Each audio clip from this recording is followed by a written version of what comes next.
I tend to be very conservative when I run the numbers on these rentals. Very typically, a property manager will take the first month's rent as a fee for finding, screening, and placing a new tenant. If you own a duplex or a quadplex and you forget to put shared utilities or landscaping, then unless you've made it clear that that's the tenant's responsibility as well, that's another one that's going to just eat right off the top of your gross profits.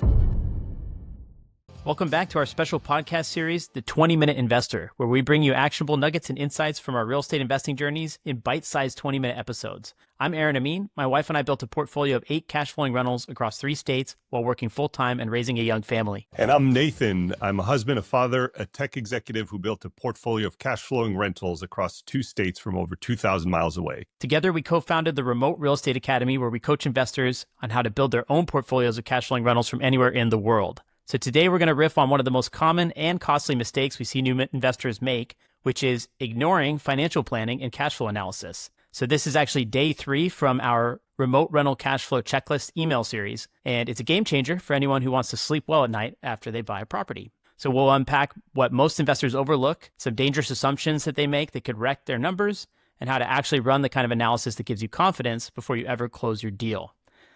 Well, that's a pretty dense topic, but where should we start, Nathan? I think we should start with what I see, unfortunately, way too often online, and those who are trying to sell or paint a way too rosy or unrealistic real estate investing picture on the internet, where people tend to sometimes just kind of want to showcase how powerful real estate is, or even worse in some cases, showcase how great a particular investment property is that they're looking to offload or sell. And they pitch it as the numbers, like your either cash flow or cash on cash returns. And what they pitch and don't necessarily show in full transparency is the way they run their numbers. They just say, here's the rent. And by the way, they take the absolute most top of the toppest of the market minus, your mortgage, your property taxes, and your insurance. And then they call everything else, profit, beer money, whatever you want to call it. And that is so far from the truth that I think first, maybe that's a warning for people out there looking at these properties, looking at real estate, things like that,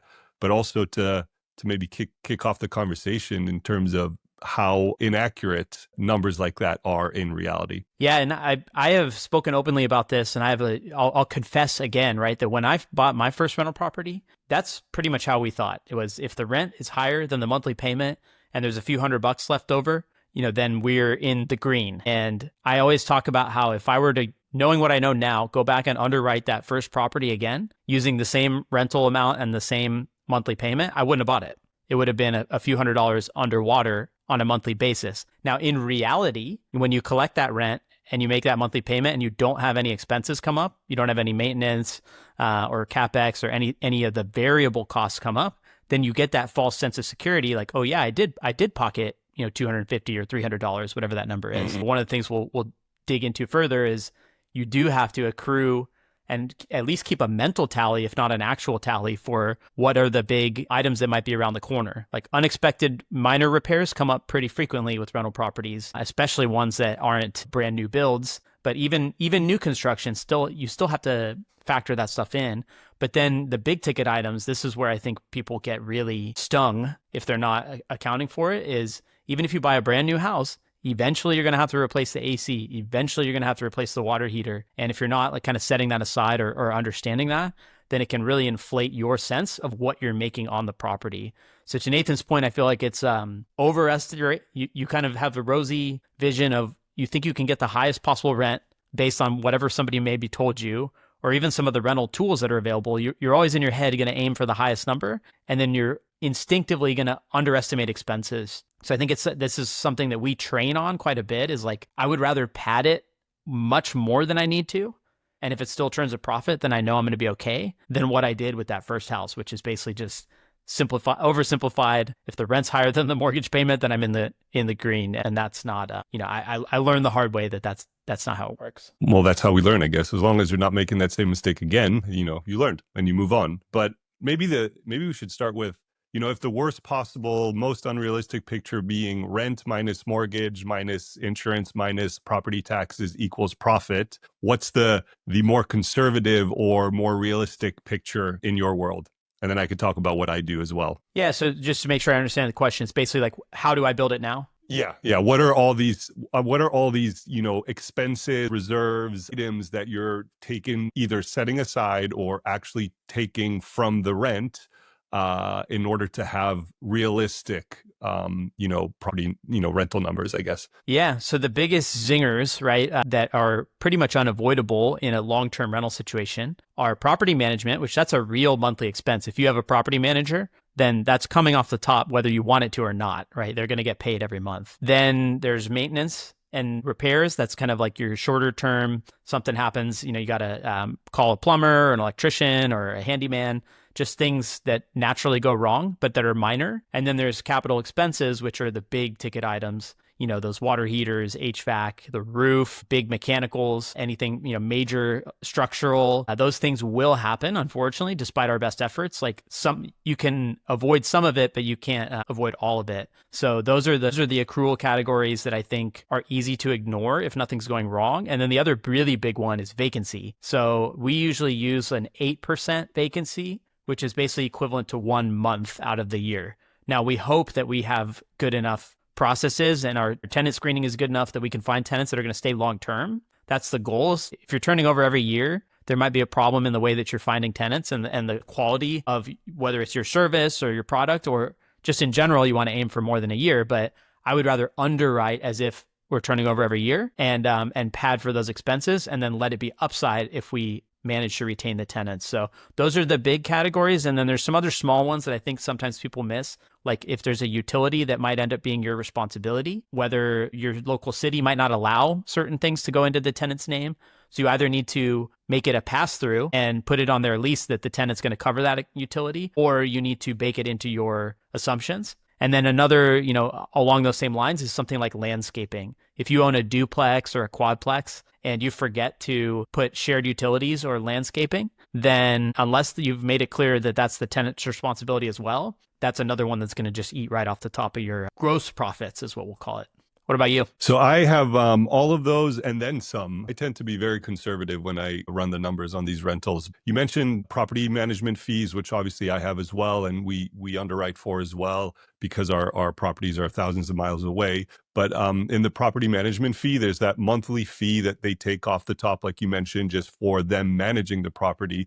But the other things that I bake into my number that fall under fees coming from my property manager are things like placing a tenant, right? So if your property's vacant or if you have a tenant turn, very typically a property manager will take the first month's rent or a portion of the first month's rent as a fee for finding, screening, and placing a new tenant. So that's another one that I do. And in your scenario, if you underwrite for, a yearly tenant turn, right, then you have to also underwrite, in my opinion, for, that leasing fee or that tenant placement fee annually, yearly. So that's something that I take into consideration as well. There's another fee which kind of falls under the property management, fees category that I underwrite for, is just the lease renewal fee. So I have, from, historical data, but also talking to my property manager, we know what to expect, what an average vacancy rate is for our types of properties in our market. So with that, we know that on average, our tenants will stay in a property 3 to 4 years on average.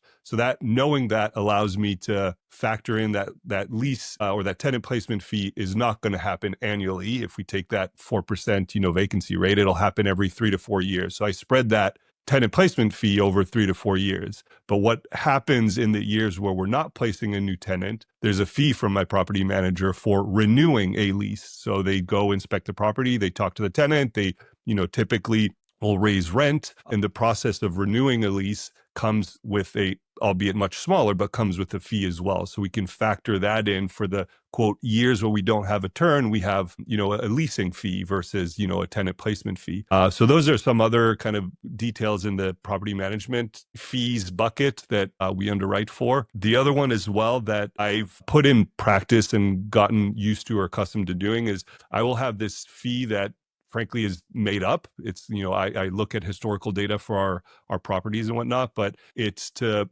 basically build reserves for any work that needs to be done when a property is turned, meaning when a tenant leaves and you need to, paint the walls, change the floors, change, hardware, whatever in the property, make it nice and ready and pretty for the next tenant. As much as I possibly can, I try to set aside a fixed number of, dollars in this case annually, so that when the tenant leaves, all of that turn cost or make ready cost because of a tenant change will have hopefully entirely, but usually mostly been paid for by the existing tenant. So in addition, I think to the ones you were mentioning, I also kind of factor those things in. So it really is, rent minus mortgage, insurance, property taxes, property management fee, tenant placement fee, leasing fee, maintenance and repairs, CapEx reserves, tenant turn reserves. And in my case, in my market, I forgot another one. The rentals where I operate require a rental license that is given to you by the city. That needs to be renewed every year. And I know what costs that comes at. So I factor that in as well.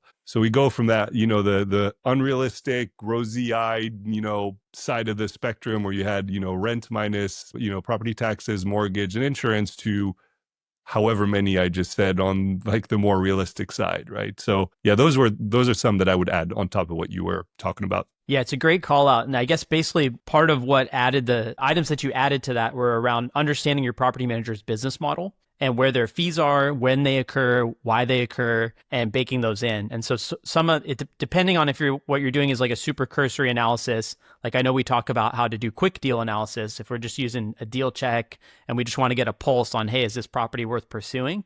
You can bake in some assumptions or percentages. And so sometimes what I've seen, what I've done myself, if I'm in a hurry and I don't want to go bake in every single one of those fees right away, is I'll just increase the percentage on my property management number and basically say, okay, if they charge an 8% fee, I'll bump it up to 10% to account for all those extra fees that might come up. It's not as precise, but if you're essentially adding in a margin on top of their base fee, it can catch up to some of those others. Now, I would always check that math because if your rent is $3,500, an extra 2% is going to be totally different than if your rent is $800. So it's, again, understanding your property manager's business model and making sure that you've calculated it properly. Yeah, and I think we talked about this in previous episodes, right? But to me, that goes back to why it's so important and to your advantage to stick to a particular market and stick to a particular buy box, because we talked about this in the past. You will get good at those things. That's great. But also in this particular scenario, if you're looking at the exact same buy box and the exact same locations, same zip codes or whatever, you don't have to guesstimate these numbers because you know what your property management fees are. You know that your city has a license fee. You know what the property taxes are. You know what a typical, insurance premium would be, so on and so forth. So you can go in with, pretty accurate numbers, even with a quick cursory, deal analysis. Yeah, absolutely. Again, another thing like confession/lesson from my journey is that by being in 3 markets, you have 3 different overall buy boxes, 3 different sets of teams, 3 different property management agreements. We were self-managing in one and managing using third party in another. It's a lot to keep track of. And so if you really want to have reduced mental clutter and better understanding and just like a more focused approach, it definitely is advantageous to pick a specific market and build, and also your relationships will be much deeper if you are focused and not kind of spreading your attention all over the place. But as far as knowing your numbers, that's exactly the case, right? It's like you said, you've been in a market for several years now. You can look back historically and say, my property manager that I've been working with, we have an average tenant stay of 3+ years. So instead of doing what I did and say, hey, I'm going to budget for vacancy every single year, you have enough data to show that the type of property I buy, under the management of my property manager, under my ownership and the quality that I keep the properties, I can expect this. And that's a data-driven approach that allows you to kind of update your model. But the last thing I want to say on when you listed all those different things, what I like about that is that if you really are factoring all that stuff in, and then you're underwriting and you're doing deal analysis and you show a positive cash flow after all that stuff, you can feel very confident that ends up being a good buy, right? If you're still hitting your return metrics after you've carved all that stuff out, then that's, arguably, if not a home run deal, it's a good deal, right? Because you've created an accurate picture of what you can expect. And that's the thing is like the profit. If your number that you want to hit is 8% cash on cash return after expenses, and then you've built your model to accrue for CapEx, maintenance, vacancy, all this other stuff, and it still hits 8%, like I'm writing that offer right then and there. So I think 100%. that's the benefit of being accurate with your deal analysis, and you can be more confident, like we said at the top. Yeah, I think the only thing I would add there, though, which is a mistake that I've made myself and see others do as well, is like what you just said is 100% accurate, with the caveat that I think folks need to also be realistic with the rent potential, right? It's very easy to look at a tool online or look at what's out there to rent on, Zillow or whatever it is, and you see a property like the one I'm looking to purchase is renting for, let's say, $1,600. And so you just look at these tools and, the tools tell you it'll rent or it should rent for somewhere between $1,300 to $1,600. And you pick the high, end of that kind of bracket and you set your rent to 1,600. That's also a potential risk or pitfall, because your base number, like the income for the property, will be potentially wrong.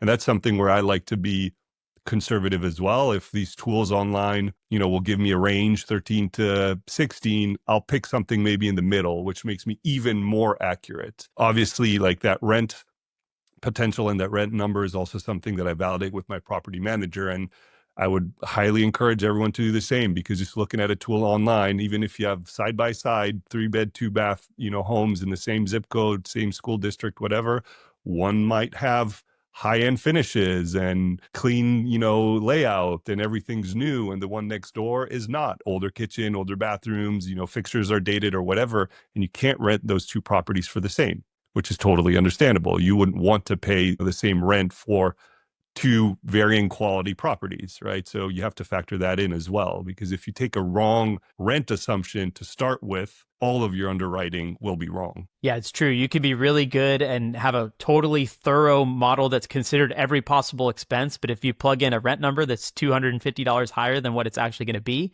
then everything is, incorrect. Your assumptions of what you could make end up not playing out.